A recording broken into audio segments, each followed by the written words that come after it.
kuna vitu ambavyo watu wengi hawajui taarifa za ndani. Kuna vitu ambavyo wewe unavifahamu ambavyo wao hawavifahamu.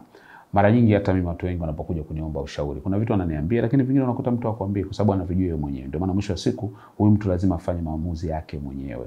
Kuna vitu kuhusu watu unaoishi nao ambao wewe ndio unavijua zaidi. Hakuna mtu anavijua isipokuwa ni wewe. Wakati mwingine unavificha kwa sababu unamfichia huyo mtu asipate aibu pengine, au wakati mwingine unaona ukivisema labda vitaleta madhara, akivisikia anaweza kaja kukudhuru zaidi. Kwa hiyo wewe ndio una taarifa nyingi zaidi kuliko mtu mwingine yeyote.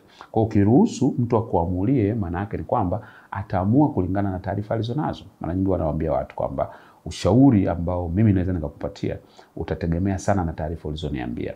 Kwa maneno mengine, siwezi nikakupa ushauri tofauti na taarifa ulizonipa. Kwa ukinificha taarifa fulani, maana yake pia nitatoa ushauri kulingana na taarifa nilizonazo. Sasa na wewe ndivyo hivyo, kwamba katika maamuzi yako ya maisha, watu wanaweza wakakushauri, watu wanaweza wakakupa mawazo, lakini mwisho wa siku wewe ndio unajua taarifa za ndani